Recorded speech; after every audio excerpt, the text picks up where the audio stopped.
Hello everyone and welcome back to UGC NET mentor. I hope you are doing well. Guys, UGC की तरफ से एक बहुत ही अच्छी न्यूज़ आई है और उसके बाद डिस्कस कर लेते हैं। अगर आप फ्यूचर में पीएचडी करने का प्लान कर रहे हो तो अब जो है publishing research paper no longer mandatory in PhD. PhD में रिसर्च पेपर को पब्लिश करना अब कंपलसरी नहीं होने वाला है।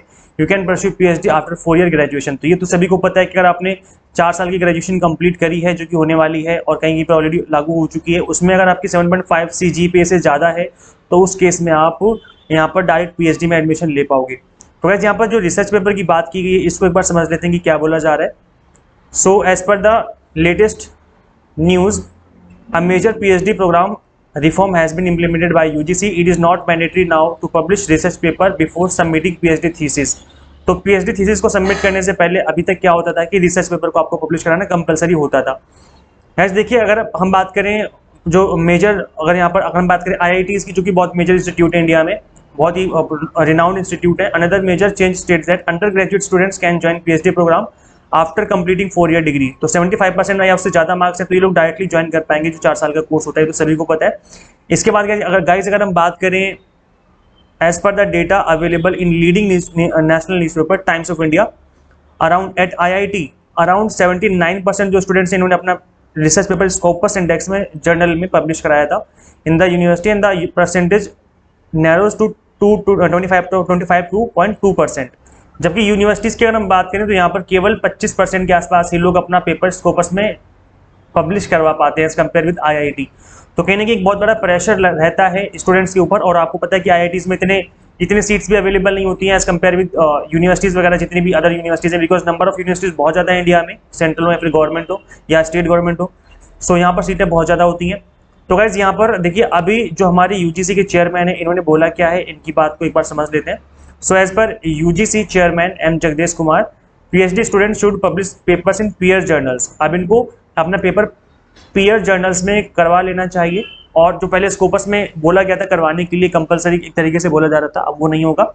And apply for patent but merely making it mandatory. अब अगर आप इसको मैंडेटरी कर देते हैं कि पीयर रिव्यू में भी मैंडेटरी अगर कर दिया जाए तो भी क्या होगा, this is not the solution as it puts undue pressure on the minds of PhD students. और इस वजह से PhD students publishing papers in low quality journal, और इस वजह से अगर आप कंपलसरी कर दोगे उस चीज़ को तो उनके दिमाग पे प्रेशर पड़ेगा और कहीं ना कहीं वो लो क्वालिटी जर्नल की तरफ जो है मूव करना स्टार्ट कर देंगे।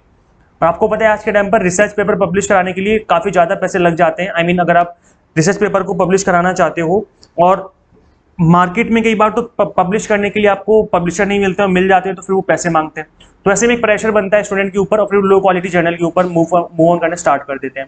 इसके अलावा गाइस यहाँ पर एक बहुत बड़ा अपडेट ये भी है कि अब जो है universities UGC net, CSIR net, GATE और सीड और जो JRF होता है, इन नेशनल एग्जाम के बेस पर ओनली इंटरव्यू लेकर के एडमिशन ले सकते हैं। वैसे मैं बता दूं कि JRF को ही इंटरव्यू बेस पे एडमिशन दिया जाता है और बाकी जो नेट वगैरह क्वालिफाई करते हैं फिर विदाउट नेट रहते हैं, उनका तो एंट्रेंस एग्जाम होता है। देन उसके बाद आपका एंट्रेंस एग्जाम के बाद आपका इंटरव्यू होता है, देन उसके बाद ही आपका एडमिशन हो पाता है।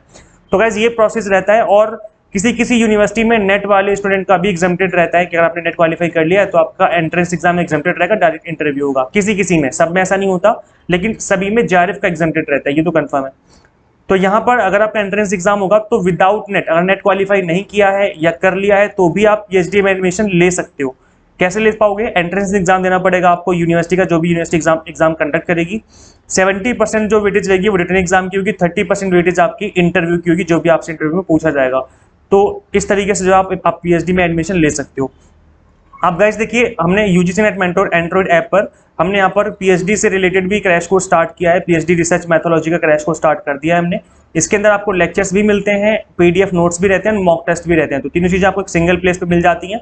और फीस केवल अभी 6,999 है, ओनली 6,999 फीस है, बहुत लोवेस्ट फीस हमने रखी हुई है अभी। देन बाद में फीस बढ़ जाएगी। तो अगर आप स्टार्ट करना चाहते हो PhD एंट्रेंस एग्जाम में अपीयर करना चाहते हो तो आप फटाफट से इस ऐप को इंस्टॉल कर लीजिए अपने मोबाइल फोन में। यहाँ पे जो कंटेंट है वो हिंदी में और इंग्लिश में बाइलिंगुअल है, सभी कोर्सेज बाइलिंगुअल है, ना सिर्फ UGC नेट बल्कि PhD कोर्सेज भी आपका बाइलिंगुअल यहाँ पर आपको मिलने वाला है। सो गाइस, इस वीडियो को ज़्यादा से ज़्यादा आप शेयर जरूर कर देना बाकी सभी फ्रेंड्स के साथ, ताकि सभी को पता चले कि PhD में अब रिसर्च पेपर पब्लिश कराना कंपलसरी जो है वो नहीं होने वाला। अभी जो चीज़ें इंप्लीमेंट जल्दी हो जाएंगी और आपको आपकी खुद की यूनिवर्सिटी से इस तरह के जो गाइडलाइंस है वो आपको देखने को मिल जाएंगी। इस वीडियो में इतना ही गाइस। अभी तक चैनल को सब्सक्राइब नहीं किया सो मेक श्योर आप इस चैनल को सब्सक्राइब कर ले। मिलते हैं नेक्स्ट वीडियो में। Till then keep watching UGC net mentor. Thank you so much.